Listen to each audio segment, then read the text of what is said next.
Hey everyone, welcome back to another episode of Helmets of the World. I'm Mike B, and today we're going to be taking a look at the Yugoslavian M89 Kevlar helmet. So obviously you can see right away this is patterned after the previous model 5985 helmet, the steel helmet that you may have seen, or you probably even own one or two or three. And this was an attempt for Yugoslavia to modernize their helmets in the 1980s, just like other countries were starting to either begin testing or actually implementing composite helmets instead of steel. So there was kind of a transition period in Yugoslavia. At that point, wanted to kind of stay on board, and they came out with this. So it was a pretty interesting design, and we'll get to the kind of the more technical stuff. But I just want to kind of tell you a little bit about its history. It was produced by, I'm going to butcher this because I do not speak this language, but I'm going to try.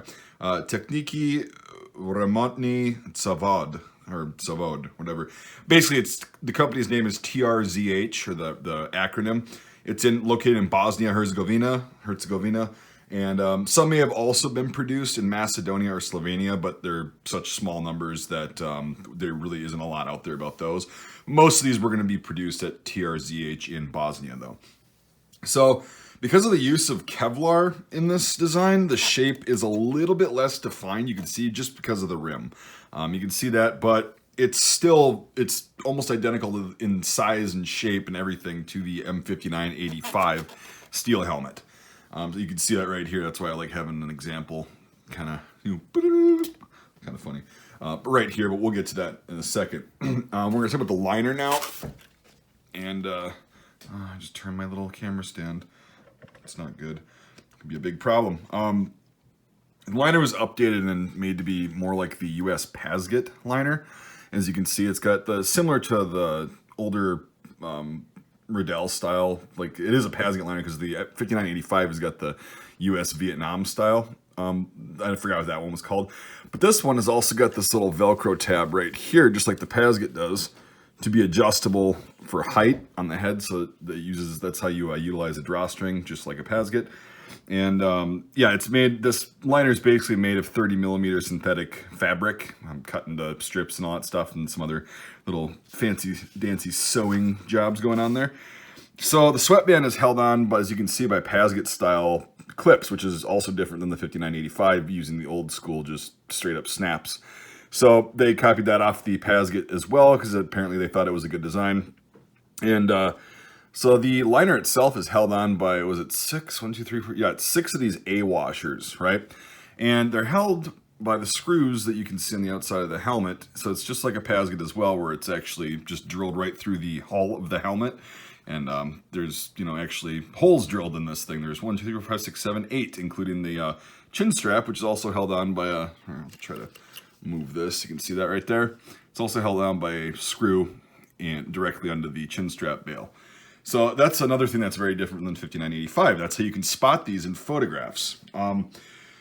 You can see that, yeah, obviously these have screws on the outside, clear as day. The 5985 and the 59 does not have that. They had the kind of welded liner hardware into the inside, so it didn't compromise the integrity of the shell, and it's a pretty cool design. So there's no holes in the 59 and 5985, whereas there are in these helmets.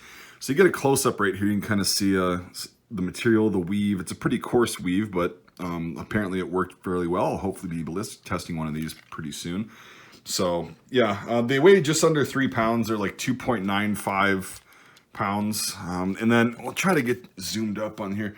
This is the manufacturing stamp. So you can see it's the TRZH is right there. That's going to be on the dome if you're lucky. A lot of these were really heavily used. This one is actually not in too bad a shape, which is pretty cool. So these were used by the Yugoslavian army and police, and then after the Civil War broke out and Yugoslavia didn't exist anymore, you can see these being used by just about everybody that can get their hands on them, just like all the other former Yugoslavian equipment. So again, you can see these a lot in pictures because obviously if they've got a bunch of screws in them, it's going to be the Kevlar one. Other than that, from a distance, these look exactly the same. Now they did put decals. This one just happens to not have one. They did put decals on them. The JA decal you'll see, Army, Navy, the Air Force had decals as well. So it's just like the 5985, that your mileage may vary. This one happens to not have a decal on it. That's not a problem for me. Also, it does utilize, bam, the M89 camouflage cover. Oddly enough, fits on here because it's the exact same size and shape as a 5985. So yeah, if you've never seen the way these are secured to the helmet, it's kind of an oddball design, but hey, I guess whatever works. There's 4 sets of drawstrings, one there, on that side. I don't really have these tied, and I cheated on the back one. I was just kind of giving you a representation of what it looks like with the cover on. So you obviously see that if it does have the cover on, it's indistinguishable from a 5985. So in pictures, there's no way to really be telling. The chin strap is exactly the same. So unless you see a soldier wearing this without the cover on, when you can see the screws, it's really hard to tell. So I don't know exactly how many of these were used in the Civil Wars in the 90s, but I'm guessing quite a few if somebody could get their hands on these. I don't know what kind of ballistic protection they offer. I will be ballistically testing one of these that's in really crappy shape sometime this year. But apparently it was a lot better than steel. So I'm guessing they figured that, you know, a little bit more protection is better than none. So a little bit heavier than the steel helmet, but if it offers, you know, 2 to 3 times more protection ballistically, that's worth it. Anyway, thanks for watching, everybody. If you got any questions, feel free to post them in the comments. I'm not an expert on any of these. I'm pretty much a jack of all trades, master of none.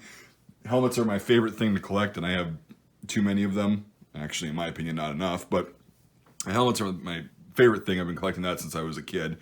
And then, you know, military surplus firearms, bayonets, hats, and stuff like that, and other gear I like too, but helmets are my absolute favorite if you haven't noticed so far on the channel.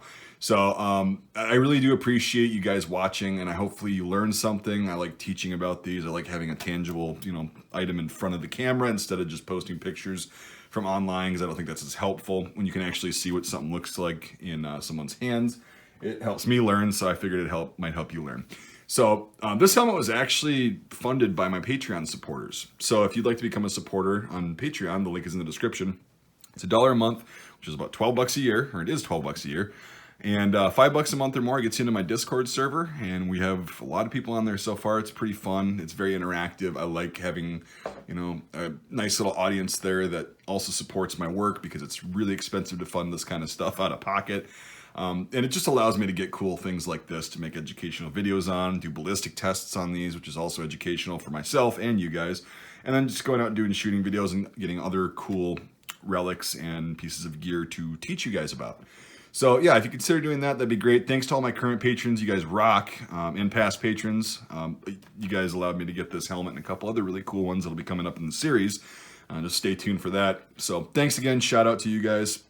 Yeah, let me know what you think of the video. This is a pretty cool design. I really like this design. I've been looking for one for a while in good shape, and I didn't want to pay what people were asking. Managed to get a decent deal on this, and it's in decent enough shape, so I'll be filling another slot in the collection. I'm getting a lot more of the composite helmets lately, which is pretty interesting. So anyway, thanks for watching, everybody. I really appreciate it, and we'll see you on the next episode of Helmets of the World.